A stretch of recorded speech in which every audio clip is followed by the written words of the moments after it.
अध्यात्म? छे! ती तर म्हातारपणाची गोष्ट आहे.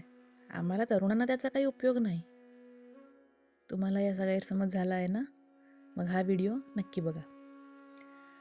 माझ्या सर्व साधक बंधू आणि भगिनींना जय श्रीराम.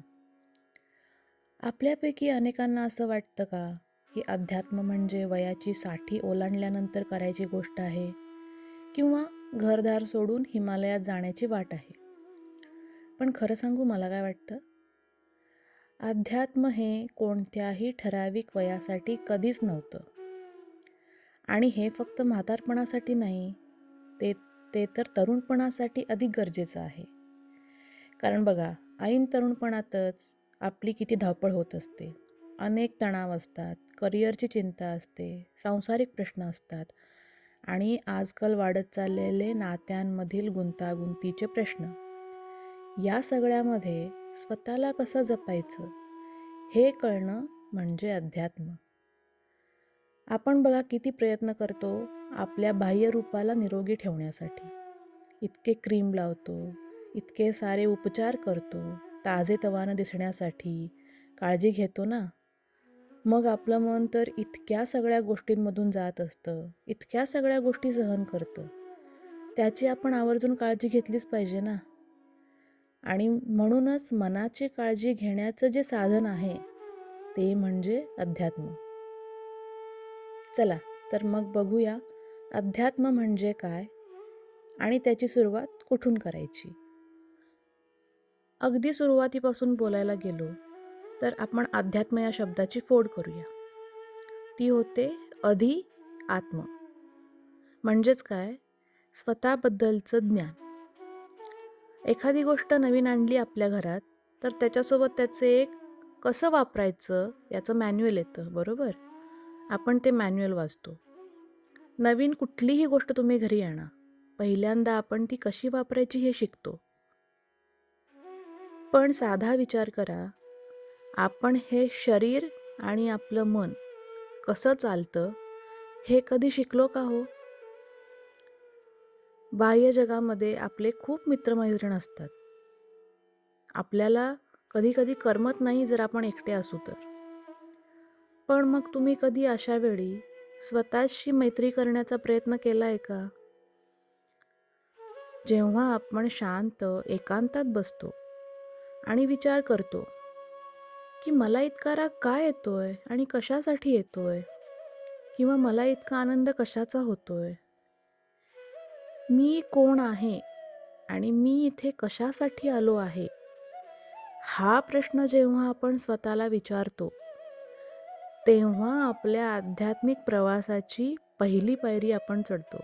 मी बऱ्याचदा लोकांना असं म्हणताना ऐकलंय, आमच्याकडे बुवा वेळ नसतो अध्यात्म वगैरे करण्यासाठी, आम्ही खूप बिझी असतो आमच्या लाईफमध्ये, आणि मग ते सतत तणावाखाली असतात. पण मला सांगा, अध्यात्म करण्यासाठी काय वेगळा वेळच बाजूला काढावा लागतो का? असं जर वाटत असेल तर मग तुम्ही कुठल्या तरी चुकीच्या संकल्पनेत आहात अध्यात्माच्या. तुम्ही जे काम करत आहात ते पूर्ण लक्ष देऊन प्रामाणिकपणे करणं, एकाग्रतेने करणं, हे पण एक प्रकारचं ध्यानच आहे. आणि ध्यानाला अध्यात्मामध्ये खूप मोठं महत्त्व आहे. तुम्ही जर हे ध्यान लावू शकत असाल तर तुम्ही अगदी अध्यात्माच्या सुरुवातीच्या टप्प्यावर आहात. आता बऱ्याचदा काय होतं, खूप लोकांना अध्यात्मात जायचं असतं पण योग्य दिशा मिळत नाही. माहितीच नसतं की अध्यात्म म्हणजे सुरू कुठून करायचं. अध्यात्मासाठी तुम्हाला असं काही वेगळं करण्याची फार गरज नाही आहे. तुमच्या दैनंदिन जीवनामध्ये काही गोष्टी या सातत्याने केल्या जातात, त्यातूनच अध्यात्म घडत जातं. त्यातल्या 4 गोष्टी मी तुम्हाला सांगणार आहे, ज्या अध्यात्मामध्ये अतिशय महत्त्वाच्या आहेत, आणि त्या जर तुमच्याकडून होत असतील तर तुम्ही अध्यात्मामध्ये आहातच. फक्त तुम्हाला त्याच्यावरती लक्ष केंद्रित करण्याची गरज आहे. पहिली गोष्ट म्हणजे नामस्मरण. आपल्या अनेक संतांनी सांगितल्याप्रमाणे आपण कलियुगात आहोत आणि कलियुगात नामस्मरण हा देवाला प्रसन्न करून घेण्याचा सगळ्यात सोपा मार्ग आहे. आणि फक्त देव प्रसन्न करून घेण्यासाठी नव्हे बरं का, तर मनाला एकाग्र करण्यासाठी नामस्मरण हे अत्यंत प्रभावी साधन आहे. आता नामस्मरण कसं करायचं? ऐका. तुम्ही कोणत्याही एका मंत्राची निवड करा. तुमचे जर कोणी इष्टदेव असतील, तुमचा देवावरती विश्वास आहे आणि तुम्हाला एखादा देव खूप आवडतो, जसं मला गणपती बाप्पा आवडतात, मला स्वामी समर्थ आवडतात, तर मग आपल्या इष्टदेवाचा एक मंत्र घ्यायचा. त्या मंत्राचा नाद जो असतो तुमच्या मेंदूच्या लहरींना शांत करतो. कारण शास्त्रानुसार मंत्र हे दुसरं तिसरं काही नसून स्वतः देवच आहेत. मग आता करायचं कसं?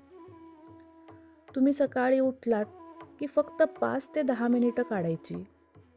एका जागी शांत बसायचं आणि तो जप करायचा. बरं ठीक आहे, तुम्हाला जप करणंही शक्य नाही आहे, तर फक्त डोळे मिटून 10 मिनिटं शांत बसा. या 10 मिनिटामध्ये जगातल्या कुठल्याही गोष्टींचा अजिबात विचार करू नका.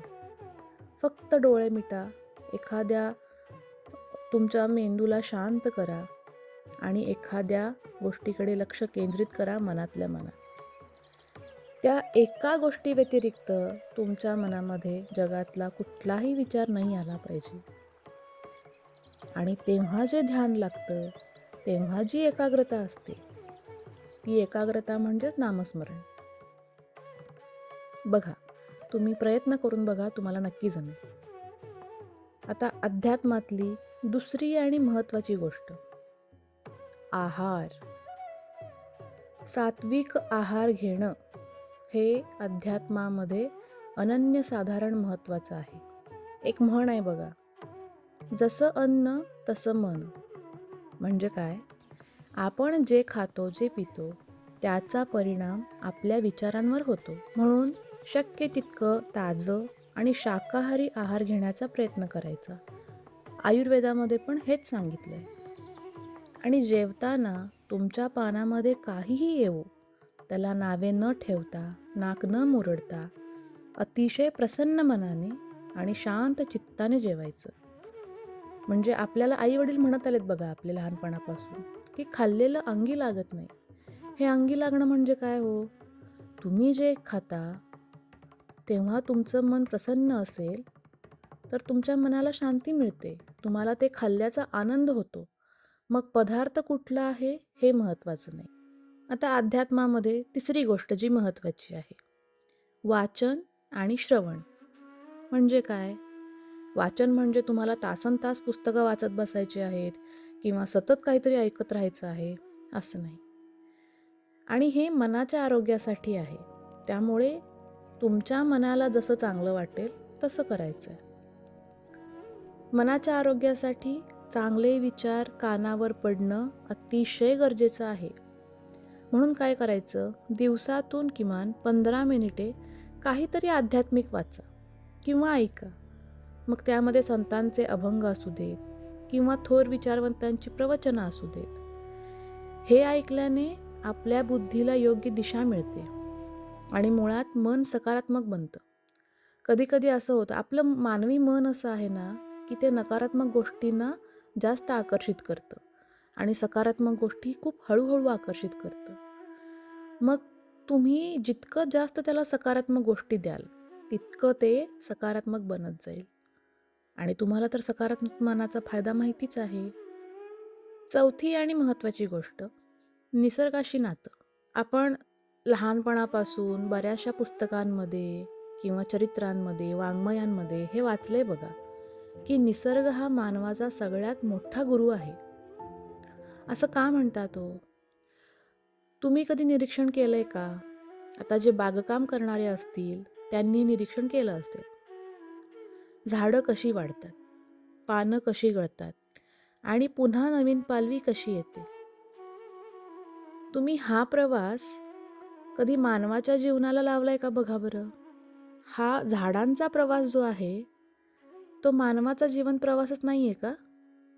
म्हणजे बघा, झाडाला पालवी येते ते मानवाचं बालपण आहे. झाडं वाढतात ते तरुणपण आहे आणि काही वर्षांनी त्या झाडाची जुनी पानं गळून पडतात ते वृद्धपण आहे आणि त्या ठिकाणी पुन्हा नवीन पालवी येते म्हणजे काय? पुन्हा नवीन जीवन. या ज्या मानवाच्या जीवनाच्या अवस्था आहेत, या झाडांमधून आपल्याला बघायला मिळतात. आणि हे पाहणं म्हणजे ईश्वराची किमया अनुभवण्यासारखंच आहे. जेव्हा तुम्ही या सगळ्या गोष्टींचं निरीक्षण करता, त्या तुमच्या आत्मसात करता आणि तुमच्या दैनंदिन गोष्टींमध्ये त्या गोष्टींचा संदर्भ तुम्ही लावायला सुरू करता, तेव्हा तुम्हाला अध्यात्म अधिकाधिक उमजत जातं.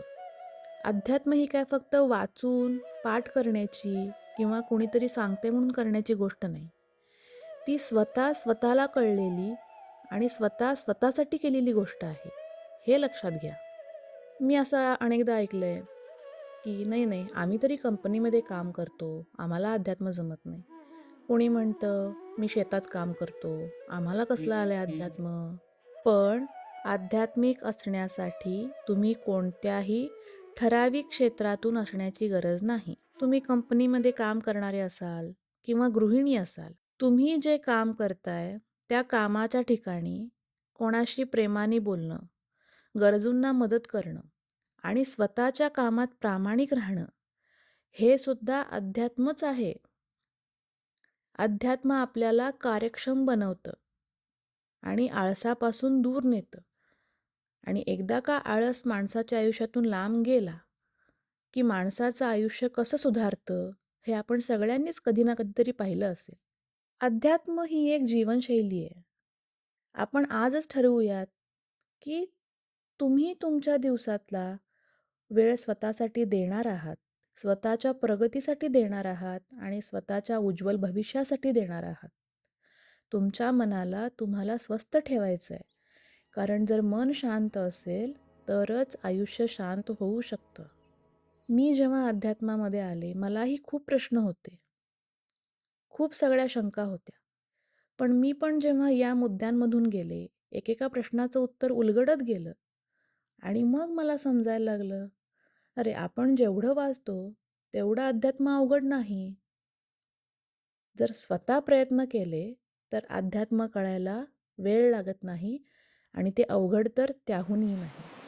आज तुम्ही मला अशी खात्री द्या, की माझा हा व्हिडिओ बघितल्यानंतर तुम्ही तुमच्या मनाच्या स्वास्थ्यासाठी रोज कमीत कमी 10 ते 15 मिनिटे देणार आहात आणि आपल्या मनाला अतिशय निरोगी आणि आनंदी ठेवणार आहात. चला तर मग, हा व्हिडिओ तुम्हाला कसा वाटला मला कमेंट्समध्ये सांगा आणि तुम्हाला कोणत्या विषयावर माझ्याकडून ऐकायला आवडेल हे पण नक्की कळवा. अशाच एका नवीन व्हिडिओसहित पुन्हा भेटूया. तोपर्यंत स्वस्थ रहा, आनंदी रहा.